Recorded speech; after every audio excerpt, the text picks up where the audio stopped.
Olá pessoal, estamos no ar com você com o Dinheiro de Hoje, o seu programa sobre investimentos aqui nessa parceria entre a Com Dinheiro e a BBC News, para trazer para vocês as principais mentes do mercado, quem faz o mercado financeiro brasileiro acontecer, com um bate-papo leve, mas sempre com o intuito de tornar você um investidor melhor a cada dia, trazendo temas de relevância, dando profundidade a esse tema, trazendo discussões com gestores, participantes de mercado, empreendedores. E hoje nós vamos bater um papo aqui sobre crédito, não é isso, Guilherme? Vamos falar um pouquinho sobre crédito estruturado, vamos falar um pouquinho sobre o próprio cenário de crédito com o patamar de juros que a gente tem hoje, né? Exatamente. Bom, prazer, Felipe, estar aqui com você, BBC News. Acho que é sempre enriquecedor essas conversas e também é uma forma de ser bem transparente com o mercado. A gente está aqui com o Guilherme da Rio Bravo, a gente tem um relacionamento muito bacana com o time da Rio Bravo, sempre muito ilustrativo que vocês trazem. É uma gestora que querendo ou não, faz parte da história do nosso mercado. Boa parte dos produtos que foram sendo de vanguarda ao longo do tempo, vocês foram colocando o pezinho ali, ajudaram a construir tudo isso. E é sempre muito bacana receber o time de vocês. O Vitor, seu colega, esteve aqui conosco também. E ele já deve ter antecipado que as perguntas aqui a gente não passa pano, não. Aqui a gente vai para... Preparado para responder. Então já vamos começar com os dois pés no peito aí, né? Poxa, a gente viu um ano de 23, né? Com aquela expectativa de que 24 reduziria juros. A gente tem conversado aí, abrindo esse último mês do ano. A gente trouxe algumas pessoas para comentarem cenário macro de como essas perspectivas distintas ao longo do ano fizeram o ano de 24, que a gente pode esperar de 25. E um marco de 24 foram as RJs, né? Eu diria que a gente tem no crédito dois grandes drivers em 24. O primeiro, aquelas pancadas de RJ que depois se chegaram no agro, a gente pode ir discutindo por ali. E o segundo, que foi a demanda do mercado por crédito privado. As pessoas físicas investindo nos fundos de crédito privado que puxaram captação na indústria de fundos e, consequentemente, puxam demanda por novos créditos.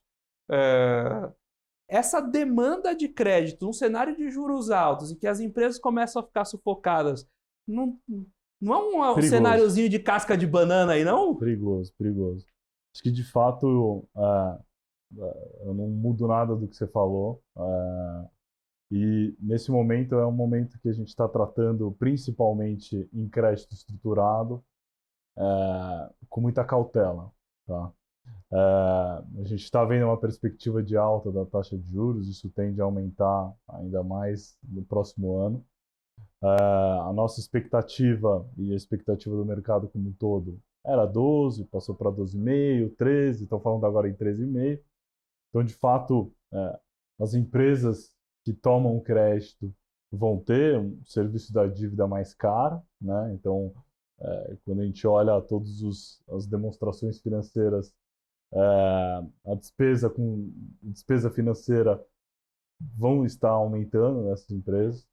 Consequentemente, a gente entra num risco de fato, essas empresas vão ter capacidade de honrar o serviço da dívida. E em crédito estruturado, pelo fato do nome já dizer, então acaba sendo um pouco mais estruturado, algo que você olha e acaba sendo muito diferente do outro. Você basicamente constrói uma dívida com as especificidades daquele projeto, daquela empresa, daquele segmento. Então você monta ela de uma forma que se encaixa perfeitamente e, com o risco de eventualmente dar algum problema, acaba sendo mitigado, porque você cria algumas formas no meio dela que faz com que ela fique de uma forma mais segura, tá? Porém, é algo que você precisa se debruçar e gastar mais tempo, né? Não é simplesmente uma análise de crédito convencional, olha todas as demonstrações financeiras daquela determinada empresa e é geradora de caixa, ela vai ter a capacidade de me pagar, ok, não, é um pouco diferente. E você acaba moldando aquela determinada dívida para aquele determinado projeto, para aquela determinada empresa, e com isso acaba demandando um pouco mais de tempo em cima de todo o processo de crédito que a gente acaba fazendo dentro da Rio Bravo, tá? Acho que só contextualizando e também atualizando todos sobre a área de crédito. Então, hoje a gente tem uma área que está em constante crescimento já faz alguns anos. Lá atrás, a Rio Bravo era muito tradicional em crédito estruturado, então a gente tinha uma securitizadora em 2008, o que depois virou RB Capital, teve a securitizadora, que hoje é o PE, então já teve muito o que falar no passado sobre crédito estruturado. Os primeiros fundos de crédito estruturado foram em 2012, que foram fundos com uma estrutura um pouco diferente do que hoje usualmente a gente trabalha, que eram fundos com prazos determinados, então fundos que tinham começo, meio e fim. Grande parte desses fundos já se encerraram, então, naturalmente, conforme o seu regulamento, esses fundos já tiveram seu início, já tiveram prazo de desinvestimento e agora eles se encerraram. A gente tem ainda só um que vai se encerrar agora nesse ano. E desde 2019 a gente vem criando produtos com prazos indeterminados. Acho que é dessa forma que o mercado vem trabalhando. Então a gente começou em 2019 com o nosso Rio Bravo Crédito High Grade. Ele hoje tem por volta de uns 200 milhões de patrimônio. É um fundo que, quando você pega toda a rentabilidade histórica, embora seja um fundo com um perfil mais conservador, é um fundo que entregou e entrega uma rentabilidade muito boa para os nossos cotistas. Depois desse fundo, desse produto, a gente criou o nosso High Yield, que é um fundo totalmente diferente na ótica de crédito, né, de devedores que tem ali por trás. E são créditos mais apimentados, são muito deles projetos que tem ali na ponta, então a gente está financiando obras de incorporação residencial, por exemplo, ou galpão logístico, ou até antecipando recebíveis de, por exemplo, um loteamento. Então são dívidas que de fato você precisa ter uma atenção não só na fase de estruturação, mas como sim muita atenção na fase de acompanhamento, que exige um acompanhamento muito grande de crédito. Não é, por exemplo, uma debenture de uma grande empresa que você vai rodar toda a análise de crédito trimestralmente, semestralmente, anualmente. Aqui, de fato, você precisa ter um acompanhamento todo o mês. Tá? Então, fecha o mês, você atualiza ali todo o projeto, se eventualmente tem obra, acompanha a obra.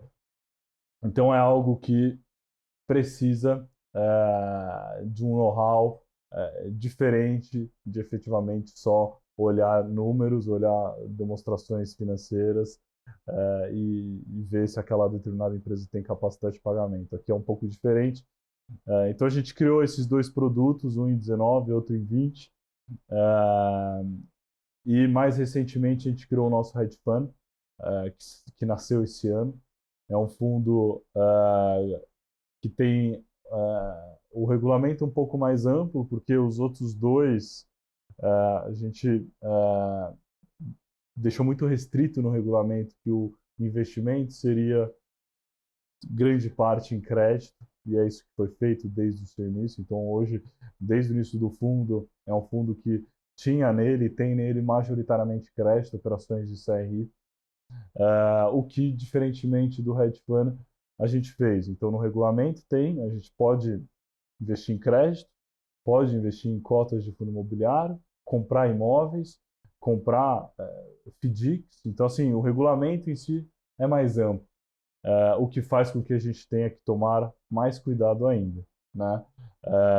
Porque não é só porque é amplo que você pode investir em várias classes de ativos que de fato você vai sair investindo. Então, você, de alguma forma, precisa tomar cuidado com os investimentos que a gente pilota ali pelo fundo. Então, somando toda essa cadeia de crédito estruturado, a gente tem por volta de uns 700 milhões. Rio Bravo, como um todo, em crédito, tem ali 1,2 bi em ativos de crédito, Rio Bravo como um todo. Tá? Rio Bravo Gestora está chegando próximo dos 14 bi de AUM. Então,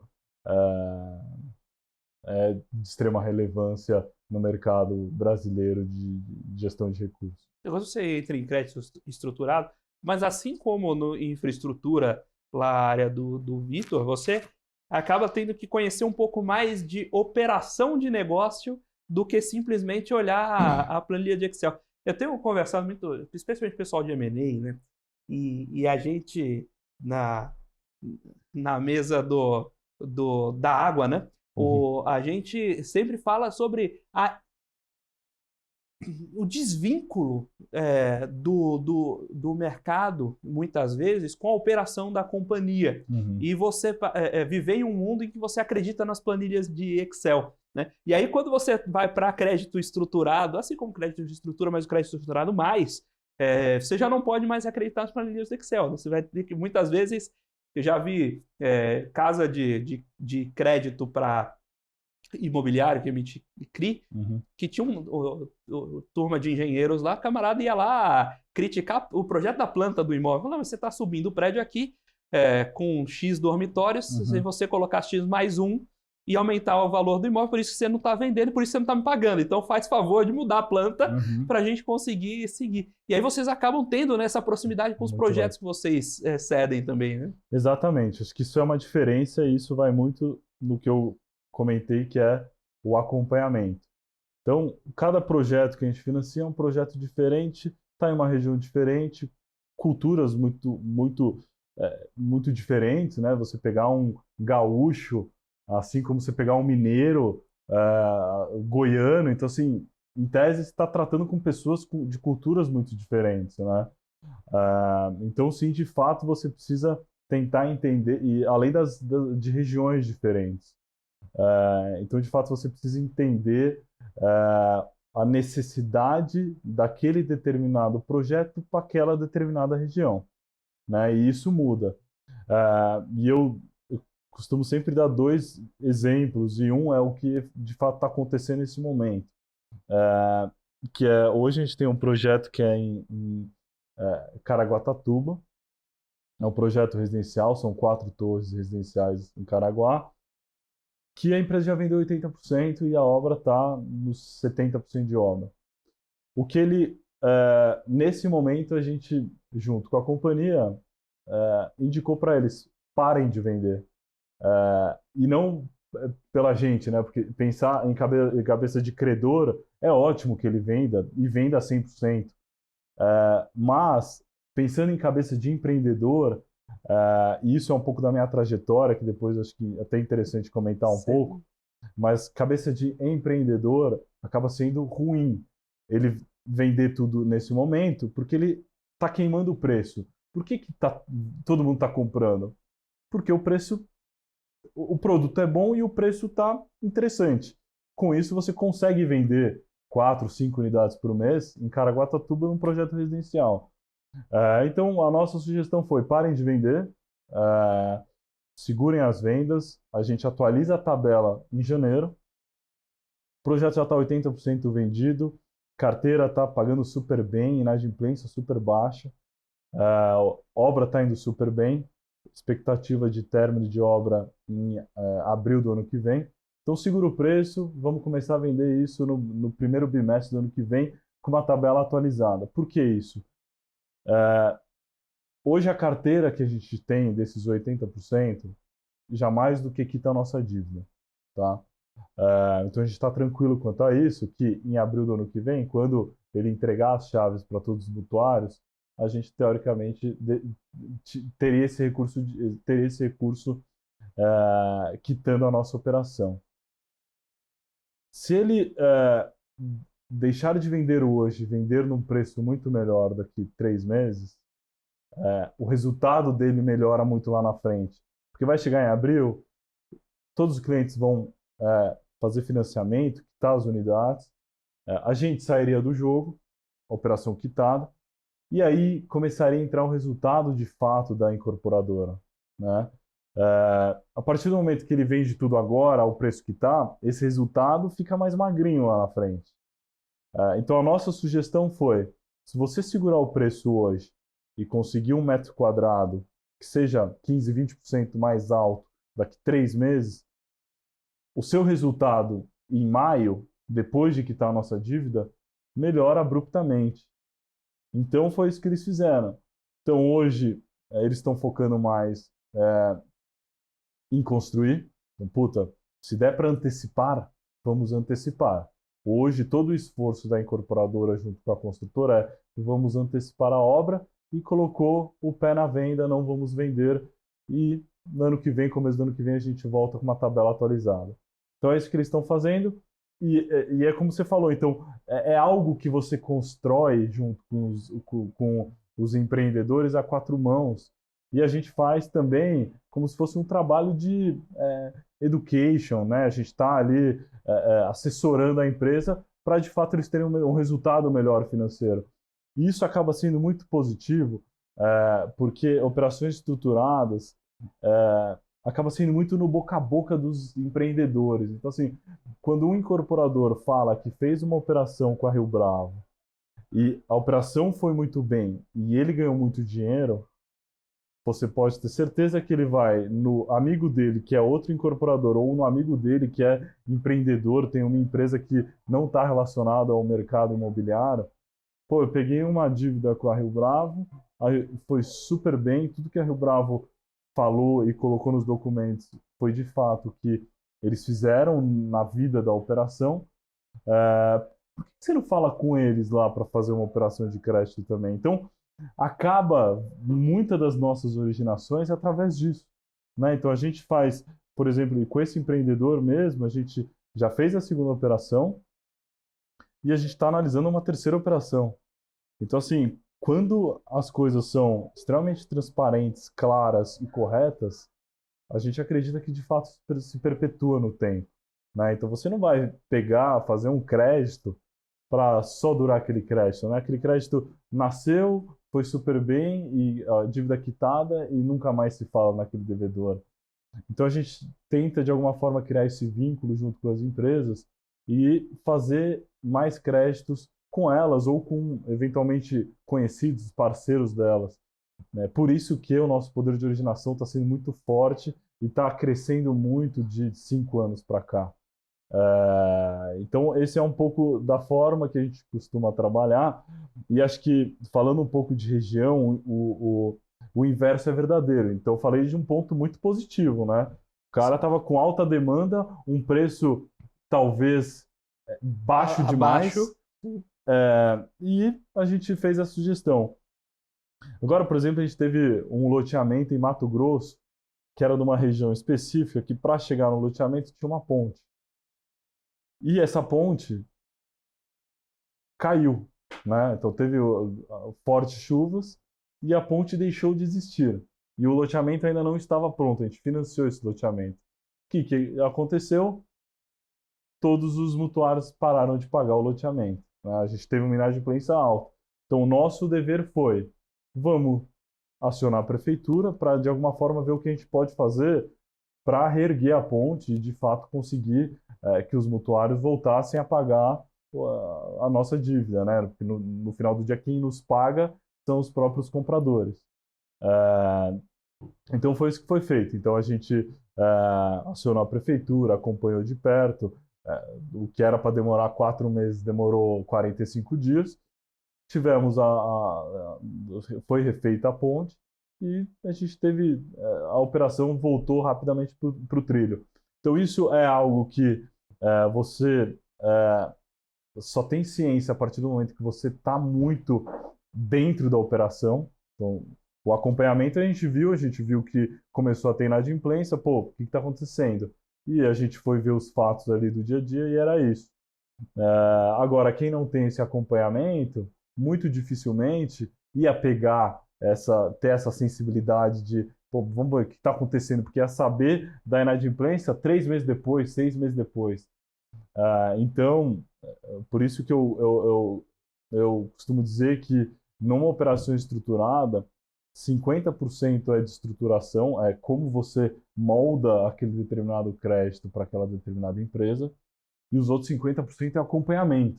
Assim, você precisa estar em cima da empresa, em cima do projeto, acompanhando para mitigar possíveis problemas que possam vir a acontecer, tá? Então acho que dei um exemplo de algo muito positivo, comentei de algo negativo, porém, se você tiver uma proximidade, são coisas que você consegue facilmente resolver. Estamos batendo esse papo aqui sobre crédito estruturado, cenário de crédito no Brasil também, o que se atentar na hora de compor o seu portfólio com estratégias diferentes aqui de crédito para que você, investidor, profissional de mercado, também passe a levantar essa bandeirinha na hora de montar o seu portfólio. Agora nós vamos para um breve intervalo, daqui a pouquinho estamos de volta para o segundo bloco do Você com Dinheiro de hoje. Olá pessoal, estamos de volta aqui para o segundo bloco do Você com Dinheiro de hoje, com a participação do Guilherme Ringans, que é sócio da Rio Bravo, falando aqui sobre crédito privado, mas agora nós estamos falando de crédito estruturado, então a gente consegue dar algumas cores diferentes para esse mercado de quem tem que ir lá viver a operação, não dá para fazer crédito estruturado sentado no escritório, né? Você tem que estar na Faria Lima acompanhando. Você tem que viajar muito lá para acompanhar os créditos? A gente faz nos nossos projetos. Hoje você manda drone? Não, a gente visitas trimestrais a gente faz. Uma coisa que eu ia trazer aqui para debate justamente nessa linha você comentou que 50% do crédito estruturado é estruturação e 50% é acompanhamento. Dá para entrar em secundário de crédito estruturado ou não? Você só investe em crédito que vocês mesmos estruturaram?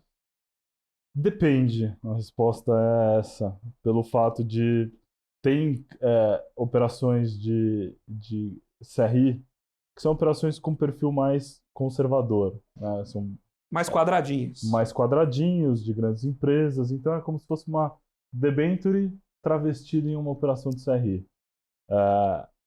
E basicamente para esse tipo de operação você faz uma análise de crédito tradicional, né? Então, para esse tipo de operações, a gente de fato absorve muita coisa do mercado. Então, grandes bancos, securitizadoras, casas de DCM que estrutura esse tipo de operação e origina essas grandes operações, a gente absorve elas e coloca na nossa esteira de análise de crédito. Então esse é um tipo de operação que a gente, proporcionalmente, 30% das nossas operações a gente absorve dessa forma, então de mercado, de 20 a 30. Operação que vem de mercado, a gente segue o nosso rito de análise de crédito, aprova o crédito e adquire aquele determinado papel. Porém, grande parte, 70%, 80%, são nossas operações, originação. Porque são operações que você tem um risco mais elevado. Tendo um risco mais elevado, a gente não se sente confortável em não ter o relacionamento com a empresa, né? Então, quando vem, até chega muita operação com perfil mais arriscado, que chega de outras casas, porém não é a gente que está com relacionamento com aquela determinada empresa, são essas outras gestoras, outras casas de estruturação que têm um relacionamento de fato com aquelas empresas. Então, isso faz com que a gente acabe abortando a análise, porque a gente julga que precisa e é necessário que a gente tenha todo o controle daquele determinado crédito, tá? Então, operações que têm um risco alto são operações nossas, são operações que, de fato, a gente originou, a gente tem 100% do relacionamento com aquela determinada companhia e a gente vai fazer o acompanhamento.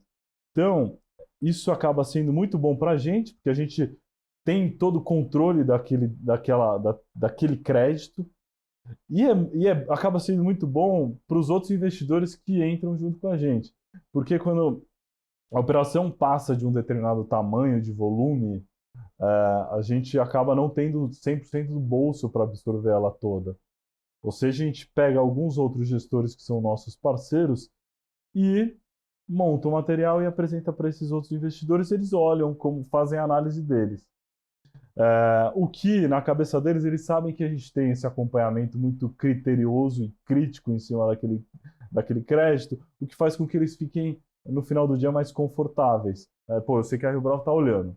A Rio Bravo me originou, eu investi naquele determinado papel, eu tenho a clara ciência que eles estão olhando. Então isso é um conforto muito grande para esses outros que entram.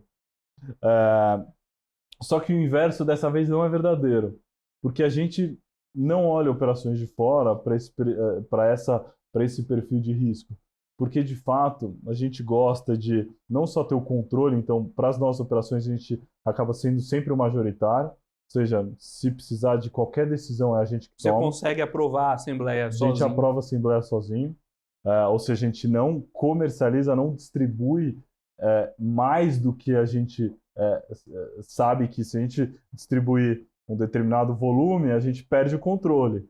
Então, na prática, a gente não distribui, a gente vai naquela linha d'água que, de fato, a gente consegue ter o controle daquele determinado crédito e distribui o restante. Mas, quando a operação acaba tendo um tamanho que a gente absorve 100%, a gente é investidor exclusivo, único daquele determinado crédito, que é a maior parte, inclusive, tá?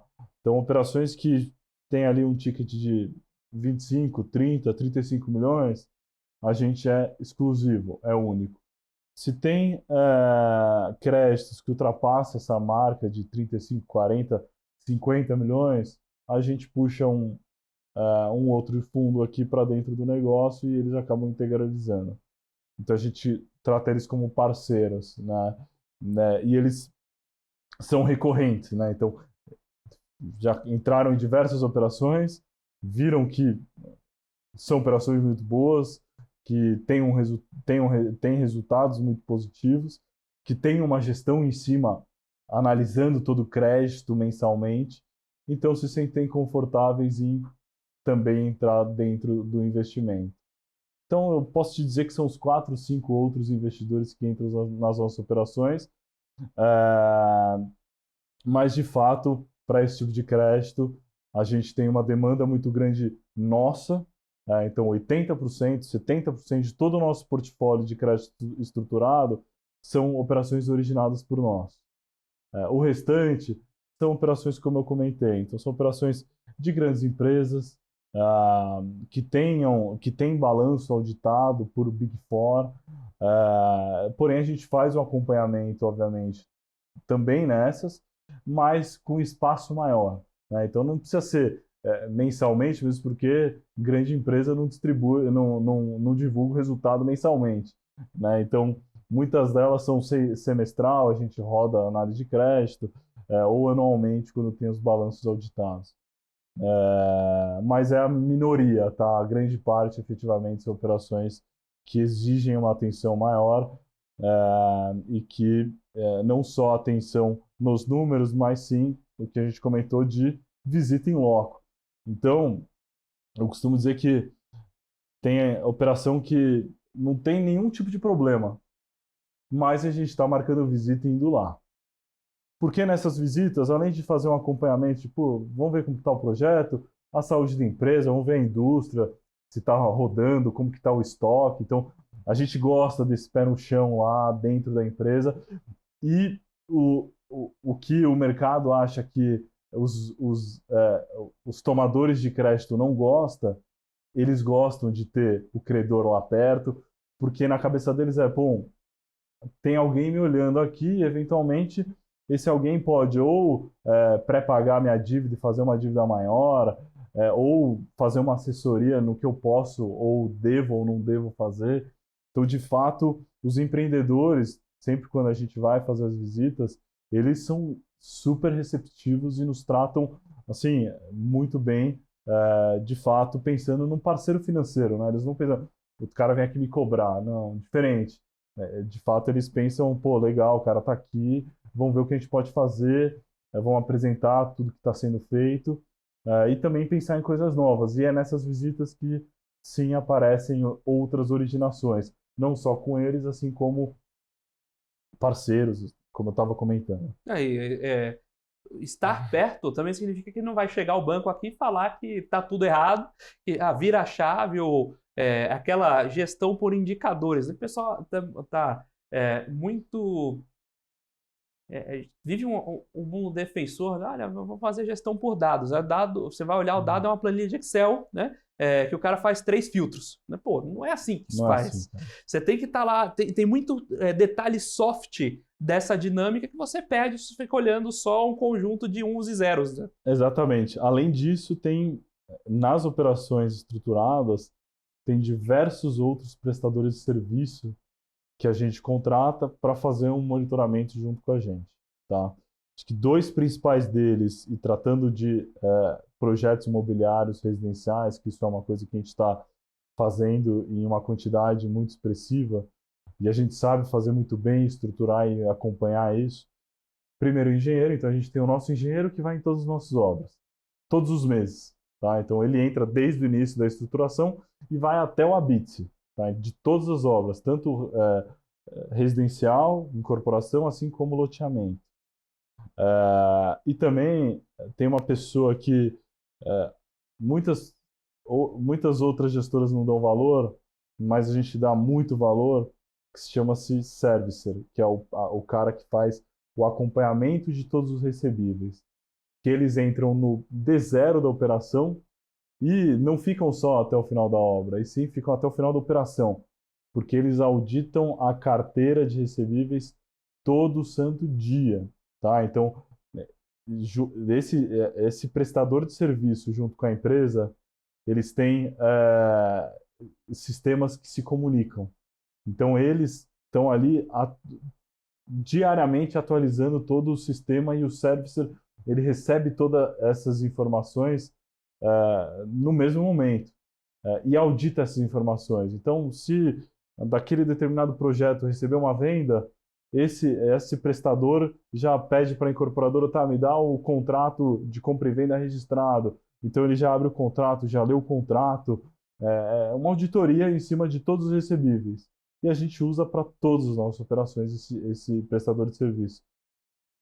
Que entra no começo, então antes da gente integralizar o recurso, eles fazem a auditoria inicial, que é, o que a gente analisou de carteira, se de fato aquela carteira existe, né? Se aquela inadimplência é de 2 ou se aquela inadimplência é de 10, entendeu? Então já teve operação que a gente contratou esse auditor no início da operação, que a inadimplência que o loteador dizia que era de 3, a gente foi ver era de 17%, 16%, 17%, o que inviabilizou o nosso investimento.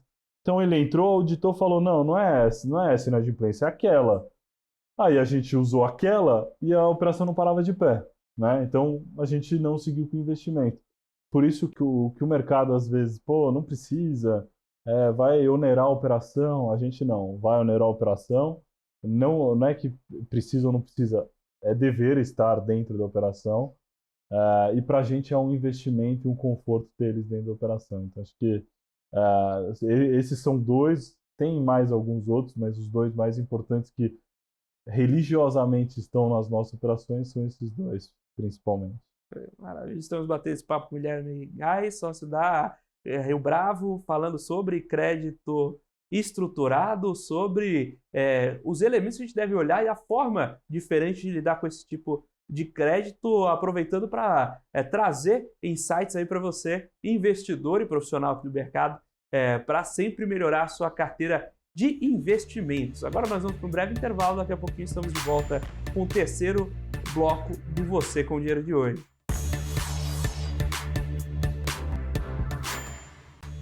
Olá pessoal, estamos de volta aqui para o terceiro bloco do Você com o Dinheiro de hoje, batendo papo com o Guilherme Ringais, falando um pouco sobre crédito estruturado, falando sobre como acompanhar e originar esse crédito. Agora você comentou lá no primeiro bloco sobre um fundo, um hedge fund, né, dentro da área.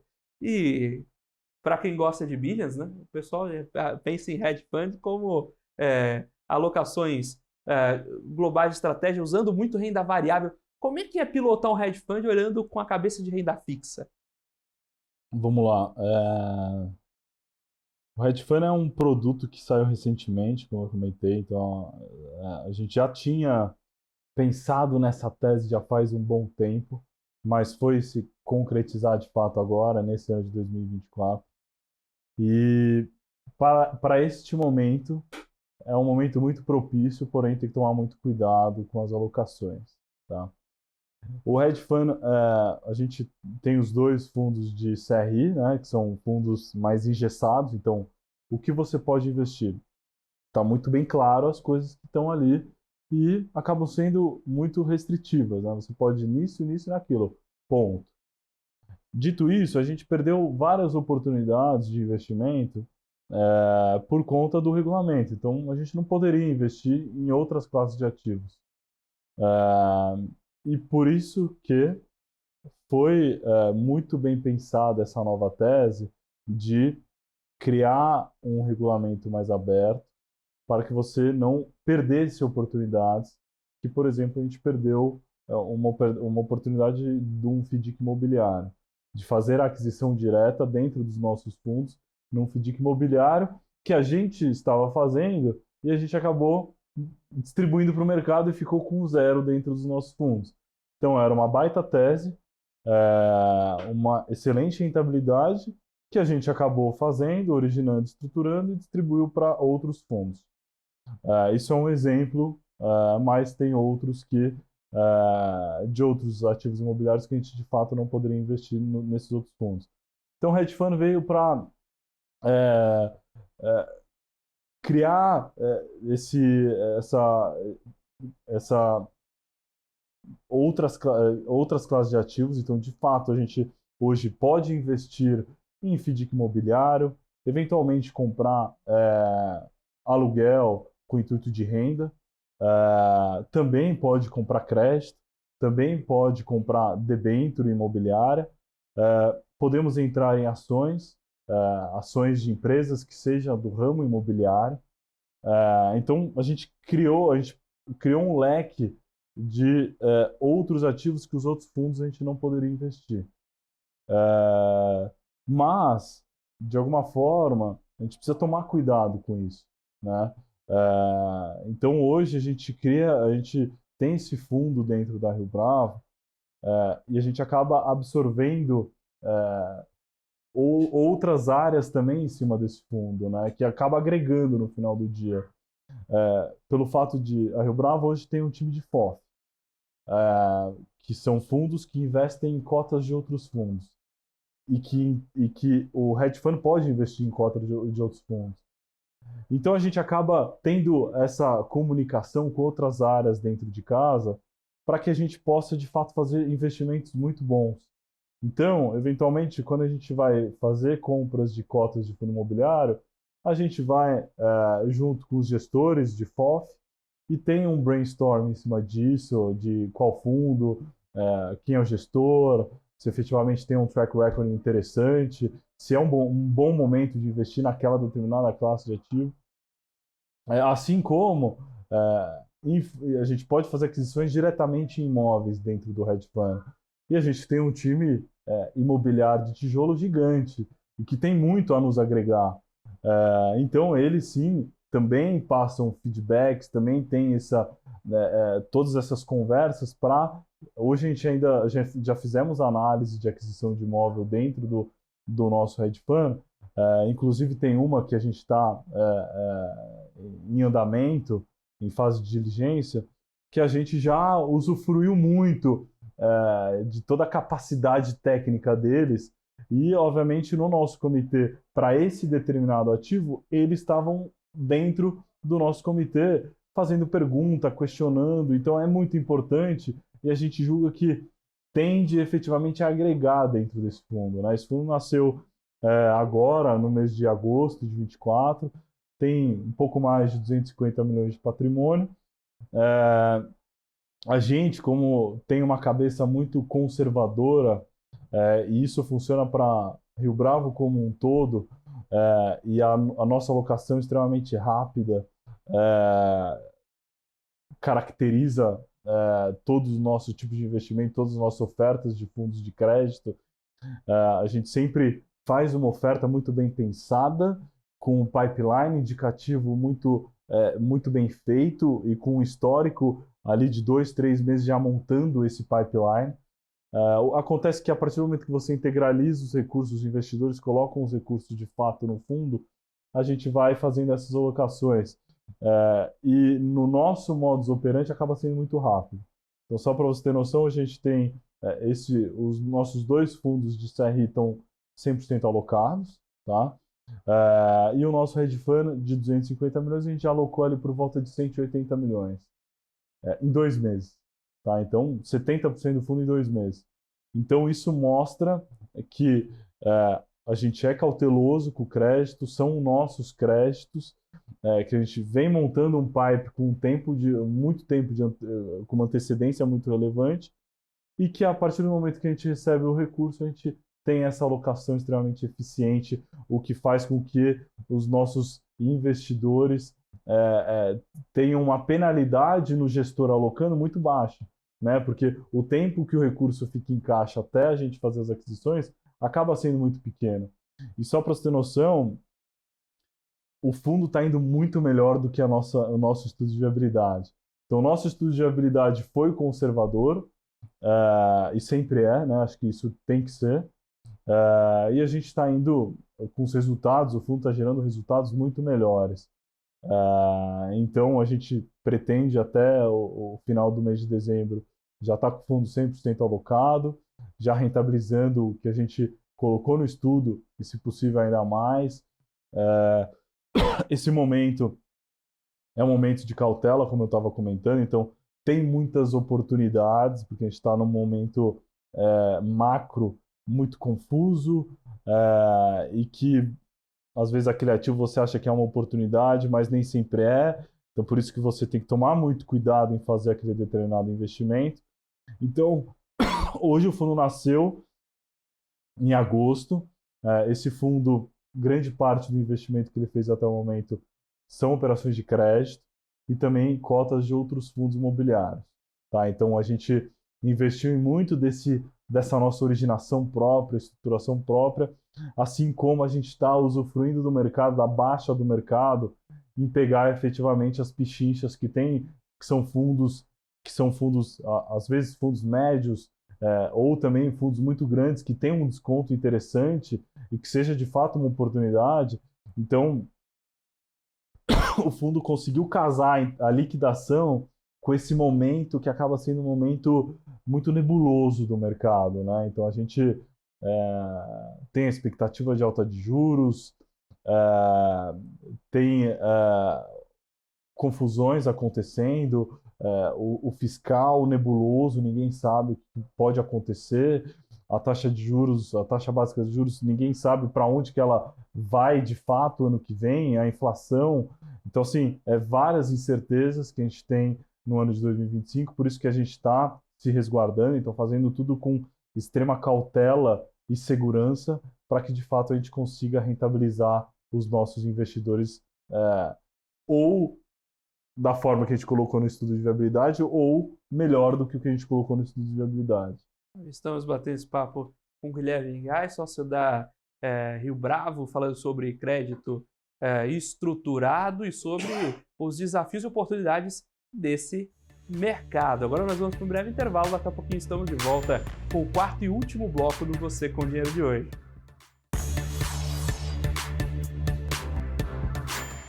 Olá pessoal, estamos de volta aqui para o quarto e último bloco do Você com Dinheiro de hoje, batendo papo com o Guilherme Gás, falando sobre crédito estruturado, sobre as oportunidades desse mercado e os diferentes desafios. Agora, a gente comentou bastante, especialmente no primeiro bloco, sobre a importância de acompanhar de perto, né, a origem desse crédito, a operação que lastreia esse crédito. E aí você comentou sobre a particularidade ali da sua carreira. Conta um pouquinho pra gente como você chegou nesse mercado. Legal. Vamos lá. Eu acredito que parte de crédito imobiliário estruturado, de fato, você precisa entender as dores de quem está do outro lado da mesa, né? Porque é algo que pode mudar muito rápido, para bom ou para ruim. Então, a partir do momento que você tem todo esse monitoramento, gestão e acompanhamento próximo, você consegue ter uma percepção muito rápida das coisas que podem acontecer. O meu histórico, eu já tive do outro lado da mesa de fato, né? Então, assim, eu trabalhei em operações estruturadas na Gafisa, eu comecei minha carreira lá. Então, eu estava exatamente do outro lado da mesa, pegando crédito pela Gafisa para financiar os projetos da Gafisa. Tá? Então, lá era grande parte com bancos, mas a gente tinha também debêntures e tinha também operações de securitização ali, mas 70% ali era plano empresário com Santander, Caixa, Bradesco, grandes bancos. Então, eu estava do outro lado da mesa captando recurso para financiamento dos projetos. Depois de lá, eu fui para uma securitizadora, ou seja, toda operação estruturada imobiliária tem um prestador de serviço no meio do caminho entre investidor e tomador que tem um papel extremamente importante e que muitas pessoas não conhecem, que são as securitizadoras. Que elas têm todo o dever fiduciário de fazer todo o acompanhamento de uma operação de securitização. E fazer toda a ponte entre quem tem o recurso e quer fazer o investimento, assim como quem tem a necessidade de recurso e não tem o recurso no momento e quer financiar os projetos, ou financiar a empresa, tomar crédito no final do dia. E essa pessoa é quem faz o meio de campo entre todas essas duas pontas. Tá? E eu tive a oportunidade de trabalhar em uma securitizadora, fazendo toda a gestão e fazendo toda a parte de estruturação, que foi ali onde eu aprendi, de fato, as dores e necessidades da balança dos dois lados, né? O que o investidor precisa olhar, assim como o que o devedor, de fato, precisa ter de munição de informação e que ele precisa mandar para eu, né, no caso, securitizadora, absorver essas informações e passar as informações corretas para os investidores. Então, é um meio de campo que tem uma responsabilidade enorme, fiduciária, né? Então, ele tem o dever fiduciário de prestar contas a todas as pessoas, investidor e devedor. Então, ele tem uma responsabilidade de fato muito grande. E tem que ter um cuidado nas operações, nas informações que ali são tratadas, né?